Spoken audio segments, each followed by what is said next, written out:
Hello friends, आज हम इस वीडियो में बात करेंगे जोंगू की पावर्स के बारे में। लुकिज्म का एक बहुत ही स्ट्रॉन्ग कैरेक्टर जिसके बारे में आज तक ज्यादा कुछ दिखाया नहीं गया, तो आइए देखते हैं। किम जोंग-गू लुकिज्म का एक एंटागोनिस्ट यानी कि एक विलेन कैरेक्टर है जो बहुत ही ज्यादा स्ट्रोंगर है। ये चार्ल चोई का बॉडीगार्ड है जो कि एच ग्रुप का चेयरमैन है, जो काफी ज्यादा स्ट्रोंगर है। इसके अलावा ये उसके कर्जों को वसूल करता है। ऑफ कोर्स चार्ल चोई ने किसी को कर्जे नहीं दिए, लेकिन ये दोनों जोंगू एंड जोंगन दोनों ही मिलकर जबरदस्ती लोगों से पैसे लेते हैं।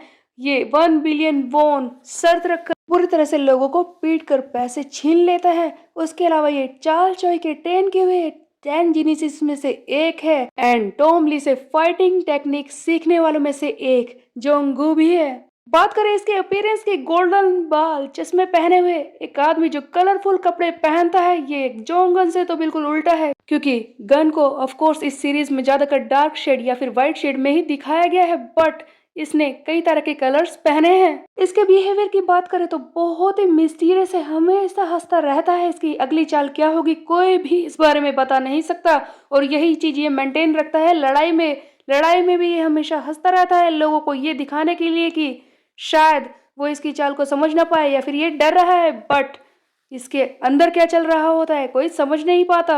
इसने लोगन, डैनियल जोहान और ऑफ कोर्स अब टॉम ली जैसे ओपोनेंट का सामना किया है। ये लड़ने में बहुत ही ज्यादा खतरनाक है और बहुत ही ज्यादा क्रूअल है, क्योंकि पिछले चैप्टर में जोंगू ने खुद ही कहा था कि वो किसी भी ओपोनेंट को खत्म कर सकता है, चाहे वो बच्चा ही क्यों ना हो। अगर कोई भी इंसान खुद के लिए खतरा बनने लगे तो वो उसे उसी वक्त खत्म कर सकता है। वो जोंग गन की तरह उसे छोड़ता नहीं है, जैसे कि गन ने सैमुअल चियो को छोड़ दिया था। बट जैसा कि टॉमली ने बताया है, जब उसके हाथ में कोई तलवार या फिर उससे मिलती हुई चीज आ जाती है तो वो इतना ज्यादा सीरियस हो सकता है, खतरनाक हो सकता है, जिसके बारे में कोई सोच नहीं सकता।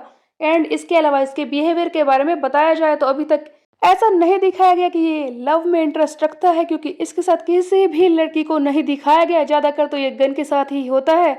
एंड ऑफ कोर्स इसे उससे भी ज्यादा पसंद है पैसों के लिए किसी को भी मार सकता है। जोंगू को पहली पहचान मिली थी लुकिज में वास्को की बैक स्टोरी में। जब वास्को बुरी तरह से बुली हो रहा था तब जोंगू वहां पर आया था, उसी ने इसे बचाया था और बाकी सबको भी। लेकिन ऐसा नहीं था कि ये दिल का बहुत ही ज्यादा अच्छा है, इसने ये सब किया था पैसों के बदले। इसके सामने एक ओपोनेंट था जिसके हाथ में नाइफ था, लेकिन इसने उसे चेयर से ही मार दिया। उस वक्त पता चलता है कि जोंगू को पैसों से भी ज्यादा वॉयलेंस में मजा आता है, और ये दोनों ही चीजें उसे मिल रही थी, इसीलिए वो कोई भी क्राइम करने को तैयार हो जाता है। जैसा कि सबको पता ही है कि जोंगू के हाथ में तलवार आ जाए तो वो काफी ज्यादा सीरियस हो जाता है लड़ते वक्त, क्योंकि जब सीनोहेन की बैक स्टोरी दिखाई गई थी तब इसने कहा था कि वो हाईली रिस्पेक्टेड जो इसके सामने ओपोनेंट होते हैं, जो खतरनाक लगते हैं, उनके खिलाफ ही ये तलवार उठाता है। और इसने ब्लैक बियर गैंग से प्रॉमिस भी किया था कि वो तलवार नहीं उठाएगा, उन्हें बिना तलवार के ही मारेगा। दिखाया गया है कि काफी सालों पहले जोंग एंड गू में लड़ाई हुई थी, लेकिन उसका रिजल्ट क्या था ये अभी तक अनक्लियर है। लेकिन ये बात पक्की है कि दोनों को बुरी तरह से चोट लगी थी। उसके बाद ये गू गन के साथ ही काम करने लगा और सालों से ये पैसे ले रहा है लोगों से। इसने 20 बिलियन वॉन इकट्ठा किए थे लड़ाई करके। ये बात तो साफ है कि इनकी फाइट दोबारा से जरूर होगी, क्योंकि गू ने पहले भी कहा था कि उनकी फाइट का रिजल्ट अनक्लियर है। वो बीच में ही रुक गई थी क्योंकि गन को उस क्रिस्टल चोई का बॉडीगार्ड बनना था। एंड इसके अलावा इनकी प्रीवियस फाइट में गन की आंखों के बीच में जो स्कार्स है वो जोंगू ने ही दिए हैं। एंड इसके शरीर में भी काफी ज्यादा चोट लगी थी जो गन ने मारी थी। गन की वजह से ही इसकी कुछ बोन्स ब्रेक हो गई थी, जिन्हें जोड़ने के लिए इसने स्टील पिन्स लगवाई थी। लेकिन वो कौन सी बोन्स है जो ब्रेक है, जो इसे कमजोर बनाती है, इसके बारे में जल्दी रिवील किया जा सकता है। लुकिज्म यूनिवर्स में जोंगू एक फाइटिंग मास्टर है जो बिल्कुल गन के बराबर पर ही है। ऐसा लगता है कि पहले इसकी पावर्स को नहीं दिखाया गया था, लेकिन पिछले कुछ चैप्टर्स को देखकर ये समझ में आता है कि ये कितना ज्यादा खतरनाक हो सकता है। और इसने टॉम ली का एक हाथ भी काटा है। ये बात तो सभी जानते ही हैं कि एक वेपन स्पेशलिस्ट है, इसके हाथ में कुछ भी आ जाए वो वेपन बन जाता है। जैसे कि इसके गॉगल का ग्लास या फिर इसके पैरों का जूता, कुछ भी इसके हाथ में हो वो इसे वेपन की तरह यूज कर सकता है और उसी तरह से स्ट्राइक करता है जैसे कि इसके हाथ में कोई एक स्ट्रॉन्ग वेपन हो। इसका स्टैमिना, इसके लड़ने की पावर बहुत ही ज्यादा है। और चैप्टर 108 में हम देख ही चुके हैं जब इसने 3 कैमरा स्टैंड को एक ही बारी में तोड़ दिया था। उसके बाद इसे फाइट करते हुए दिखाया गया जोहान सियोंग से। जोहान सियोंग जिसे इसने चैप्टर 263 में बुरी तरह से पीटा था। जोहान जो इसे स्टार्टिंग में पीट तो रहा था, लेकिन बाद में इस जोंगू के हाथ में एक वुडन स्टिक आ जाती है और उस वुडन स्टिक से ही ये जोहान को बुरी तरह से पीट देता है। इसके बाद इसके फाइट सीन दिखाई जाता है वर्कर्स के थर्ड एफिलेट वाले सीन में, जहां पर बिग डैनियल अनकॉन्शियस स्टेट में होता है, सबसे लड़ रहा होता है और एक एक को बुरी तरह से पीट रहा होता है। जोहान भी उसके सामने टिक नहीं पा रहा होता है, लेकिन तब वहां पर जोंगू आ जाता है अपने ऑलवेज वाले स्टाइल में हंसते हुए और उसी तरह से लड़ाई करता है। उसके हाथ में कोई वेपन नहीं होता स्टार्टिंग में, बट जब एक बार उसके हाथ में वो जेवलिन का वो वेपन, वो भाले जैसा कुछ आ जाता है, उसके बाद ये बहुत ही सीरियस मोड में पहुंच जाता है। ये इसे खत्म करने की कोशिश करने वाला था, लेकिन यूआई डैनियल उसी वक्त बेहोश हो जाता है। बट ऐसा नहीं है कि यूआई डैनियल हार गया था, उसका रिजल्ट भी अनक्लियर है, क्योंकि अगर यूआई डैनियल बेहोश नहीं होता तो वो जरूर दोबारा से इसके ऊपर स्ट्राइक करता और हो सकता है कि वो इसे हरा भी पाता। बट ये तो तभी होगा जब वो दोनों लड़ाई करेंगे। बट रिसेंट चैप्टर में जिस तरह से बिग डैनियल को दिखाया जा रहा है ना, इसके चांसेस थोड़े कम ही लगते हैं। इसके अलावा इसकी पावर्स के बारे में और देखा जाए तो एक बार इसने सीनुहैन से लड़ाई की थी। इसके हाथ में कोई वेपन नहीं था, बट अचानक से इसके हाथ में चॉपस्टिक्स आ जाती है और उसके बाद ये सीनुहैन को बुरी तरह से घायल कर देता है। इसी बात से बिल्कुल समझा जा सकता है कि इसे किसी भी वेपन की जरूरत नहीं है। इसके हाथ में जो कुछ आ जाएगा ये उसी को वेपन बना लेगा और सामने वाले को मार भी सकता है। एक तरह का वेपन स्वॉर्ड मास्टर, जिसके बारे में आज तक कुछ दिखाया नहीं गया। इसकी पावर्स क्या हैं उन्हें भी डिस्क्लोज नहीं किया गया है, बट हो सकता है कि ये कुंडो यानी कि कैंडो में ट्रेंड हो, जो कि कोरिया में एक खतरनाक स्वॉर्ड आर्ट होती है।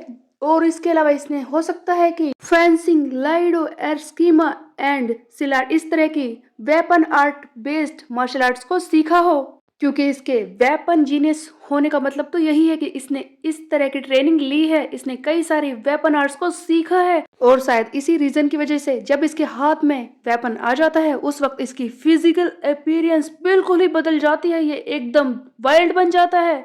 कुकिंग की एबिलिटीज को शायद इसीलिए भी नहीं समझा गया क्योंकि अभी तक उसने सीरियसली कभी भी फाइट नहीं की है। जब भी उसे दिखाया गया वो हमेशा हंसता रहता है, ऐसा दिखाता है कि उसे कुछ भी नहीं आता और वो बहुत ही बुरी तरह से अटैक करने लग जाता है। बट फिर भी मारने के बाद वो सीरियस नहीं होता, इसीलिए उसकी रियल पावर्स क्या है ये समझना काफी मुश्किल हो सकता है। टॉम ली ने एक बार कुक के बारे में कहा था कि उसकी बॉडी में एक भी सीरियस बोन नहीं है, वो आदमी कभी भी सीरियस नहीं हो सकता एक्सेप्ट वन थिंग, जब उसके हाथ में तलवार हो।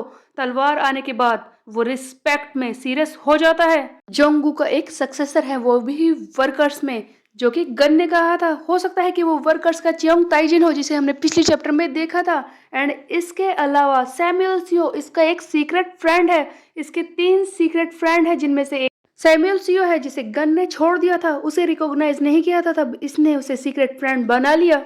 उसके अलावा इसने लोगों को भी अपना सक्सेसर बनाया था। एंड तीसरा चियोंग ताइजिन, जिसे रिसेंटली दिखाया गया है वर्कर्स का एक सीक्रेट फ्रेंड, जिसे इसने बनाया है। बेसिकली देखा जाए तो गोकिम फाइटिंग पावर्स की वजह से स्ट्रॉन्ग नहीं है, इसका ये तेज दिमाग, इसकी ये खतरनाक सोच लोगों को यूज करने की, ये भी इसे काफी ज्यादा स्ट्रॉन्गर बना सकती है। किसी को भी ये बहला फुसला कर अपना काम करा सकता है। गन को जो चीज पसंद नहीं आती वो उसे छोड़ देता है, जैसे कि उसने सैमुअल सियो को छोड़ दिया था। बट ये गो अलग है, ये उस चीज को या तो यूज करता है या फिर उसे हमेशा के लिए खत्म करके रख देता है, ताकि बाद में जाकर वो उसके लिए कोई परेशानी ना खड़ी करे। इसके अलावा ये जोहान को भी अपना सक्सेसर बनाना चाहता था, लेकिन इसने वो आइडिया छोड़ दिया, क्योंकि of course Johan mama's boy है जो इसे पसंद नहीं है। वर्कर्स के 5 वीवीआईपीस में से एक जोंगू है, जिसके पास ब्लैक बैज है।